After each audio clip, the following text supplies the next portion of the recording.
ಹಿಂದಿ ಪರೀಕ್ಷೆಗೆ ಅಂಕದ ಬದಲು ಗ್ರೇಡ್ ಅನ್ನ ಕೊಡ್ತೀವಿ ಅಂತ ಶಿಕ್ಷಣ ಇಲಾಖೆ ಹೇಳಿತ್ತು. ಅದಾದ ಬಳಿಕ ಇದೀಗ ನ್ಯಾಯಾಲಯ ಅಂಕವನ್ನೇ ಕೊಡಿ ಅನ್ನುವಂತ ಮಾತನ್ನ ತೀರ್ಪನ್ನ ಕೊಟ್ಟಿದೆ. ಇದ್ರ ಬಗ್ಗೆ ಮಾತನಾಡೋದಕ್ಕೆ ಪೋಷಕ ಸಂಘಟನೆ ಅಧ್ಯಕ್ಷರಾದಂತ ಯೋಗಾನಂದ್ ಅವರು ಇದ್ದಾರೆ. ಸರ್, ಈಗ ನ್ಯಾಯಾಲಯದ ತೀರ್ಪು ಬಂದಿದೆ, ಅಂಕವನ್ನೇ ಕೊಡಿ ಅಂತ. ಆದ್ರೆ ಮಕ್ಕಳು ಆರಾಮಾಗಿ ಪರೀಕ್ಷೆನ ಬರೆದಿದ್ದಾರೆ, ಗ್ರೇಡ್ ಕೊಡ್ತಾರೆ ಅಂತ. ಸೊ ಇದು ಮಕ್ಕಳ ಮೇಲೆ ಯಾವ ರೀತಿ ಪರಿಣಾಮ ಬೀರಬಹುದು ಸರ್? ಮೊದಲನೇದಾಗಿ ಶಿಕ್ಷಣ ಇಲಾಖೆ ಎಕ್ಸಾಮ್ ಒಂದು ದಿನ ಬಾಕಿ ಇರುವಾಗ ಯಾವ ಮೂಲ ಭಾಗಿದಾರರ ಜೊತೆ ಚರ್ಚೆ ಮಾಡ್ದೇನೆ, ಮಕ್ಕಳ ಜೊತೆ, ಶಿಕ್ಷಕರ ಜೊತೆ, ಪೋಷಕರ ಜೊತೆ ಚರ್ಚೆ ಮಾಡ್ದೇನೆ ನಾವು ಅಂಕವನ್ನ ಪರಿಗಣಿಸೋದಿಲ್ಲ, ಗ್ರೇಡ್ ಅನ್ನ ಕೊಡ್ತೀವಿ ಅನ್ನೋ ತೀರ್ಮಾನವನ್ನು ತೆಗೆದುಕೊಂಡಿದ್ದು ಅಕ್ಷಮ್ಯ ಅಪರಾಧ. ಅದರ ಪ್ರತಿಫಲವನ್ನ ಇವತ್ತು ಕೋರ್ಟು ಅವರಿಗೆ ಚೀಮಾರಿಯಾಗಿದೆ, ನೀವು ಅಂಕನೇ ಕೊಡಬೇಕು ಅಂತ ಹೇಳಿದೆ. ಇವರು ಅಂಕವನ್ನ ಪರಿಗಣಿಸೋದಿಲ್ಲ, ನಾವು ಗ್ರೇಡ್ ಕೊಡ್ತೀವಿ ಅಂತ ಹೇಳಿದ ಮೇಲೆ ಈಗ ಕೋರ್ಟ್ ಅಂಕ ಕೊಡಿ ಅಂತ ಹೇಳಿರೋದ್ರಿಂದ ಒಂದು ವೇಳೆ ಶಿಕ್ಷಣ ಇಲಾಖೆ ಆ ಹಿಂದಿ 100 ಮಾರ್ಕ್ಸ್ ಅನ್ನ ಅವರು ಕನ್ಸಿಡರ್ ಮಾಡಿ ಪಾಸಿಂಗ್ ಮಾರ್ಕ್ಸ್ ಅನ್ನ ಕನ್ಸಿಡರ್ ಮಾಡೋದಾದ್ರೆ ಬಹಳಷ್ಟು ವಿದ್ಯಾರ್ಥಿಗಳ ಜೀವನ ಹಾಳಾಗೋದ್ರಲ್ಲಿ ಅನುಮಾನ ಇಲ್ಲ. ಯಾಕೆ ಅಂತ ಹೇಳಿದ್ರೆ ಬಹಳಷ್ಟು ಜನ ವಿದ್ಯಾರ್ಥಿಗಳು ಸೀರಿಯಸ್ ಆಗಿ ಪರೀಕ್ಷೆನೆ ಬರೆದಿಲ್ಲ. ಅವರು ಈಗ ನಮ್ಗೆ ಅಂಕ ಕನ್ಸಿಡರ್ ಮಾಡೋದಿಲ್ಲ ಅಂದಮೇಲೆ ಕಾಟಾಚಾರಕ್ಕೆ ಪರೀಕ್ಷೆ ನಡೆಸ್ದಂಗಾಗಿದೆ. ಈಗ ಕೋರ್ಟ್ ಅಂಕ ಕೊಡಿ ಅಂತ ಹೇಳಿರೋದ್ರಿಂದ ಈಗ ವ್ಯಾಲ್ಯೂಯೇಷನ್ ಕೂಡ ಸೈಮಲ್ಟೇನಿಯಸ್ಲಿ ನಡೀತಾ ಇರೋದ್ರಿಂದ ಇದೊಂದು ದೊಡ್ಡ ತಲೆನೋವಾಗಿ ಪರಿಣಮಿಸಿದೆ. ಒಂದು, ಶಿಕ್ಷಣ ಇಲಾಖೆ ಅಧಿಕಾರಿಗಳು ಮತ್ತು ಶಿಕ್ಷಣ ಸಚಿವರು ಮೇಲಿಂದ ಮೇಲೆ ಶಿಕ್ಷಣ ಕ್ಷೇತ್ರದ ಮೇಲೆ ದಬ್ಬಾಳಿಕೆಯನ್ನ ಮಾಡ್ತಿದ್ದಾರೆ, ಒಂದು ದುರಾಡಳಿತವನ್ನ ನಡೆಸ್ತಾ ಇದ್ದಾರೆ, ಅವ್ರಿಗೆ ಮನಸೋ ಇಚ್ಛೆ ನೀತಿಗಳನ್ನ ರೂಪಿಸ್ತಾ ಇದ್ದಾರೆ. ಇದರ ದುಷ್ಪರಿಣಾಮವನ್ನ ಮಕ್ಕಳು ಮತ್ತೆ ಪಾಲಕರು, ಶಿಕ್ಷಣ ವ್ಯವಸ್ಥೆಯಲ್ಲಿ ಕೆಲಸ ಮಾಡೋರು ಉಣ್ಣುವಂತಾಗಿದೆ. ಈಗ ಕೋರ್ಟ್ ಆದೇಶವನ್ನ ಇನ್ನೂ ಕೂಡ ನಾವು ಸರಿಯಾಗಿ ರಿವ್ಯೂ ಮಾಡಬೇಕಾಗ್ತದೆ.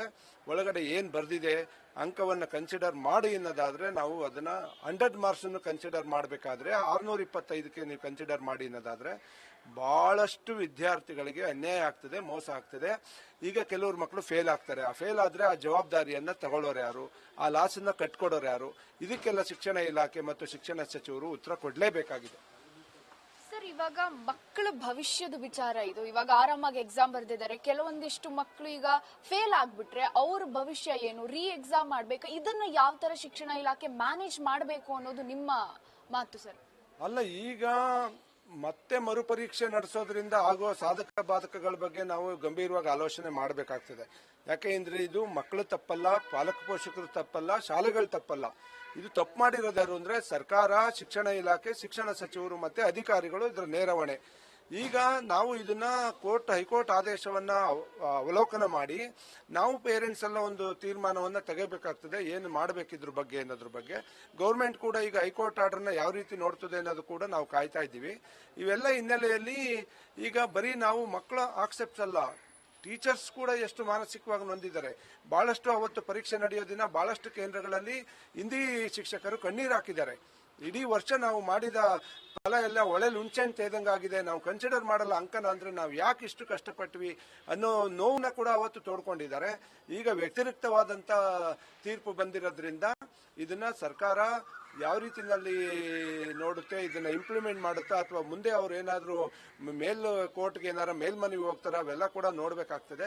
ಈ ಹಿನ್ನೆಲೆಯಲ್ಲಿ ಈಗ ಉಂಟಾಗಿರೋ ಬಿಕ್ಕಟ್ಟಿಗೆ ನೇರವಾಗಿ ಶಿಕ್ಷಣ ಇಲಾಖೆಯ ಕಾರಣ, ಅಧಿಕಾರಿಗಳು ಮತ್ತು ಶಿಕ್ಷಣ ಸಚಿವರೇ ಕಾರಣ. ಅವರೇ ಇದಕ್ಕೆ ಸರಿಯಾದ ಉತ್ತರವನ್ನ ಕೊಡಬೇಕಾಗ್ತದೆ, ನ್ಯಾಯವನ್ನು ಕೂಡ ಒದಗಿಸ್ಕೊಡ್ಬೇಕು ಅಂತ ನಾನು ಒತ್ತಾಯ ಮಾಡ್ತೀನಿ.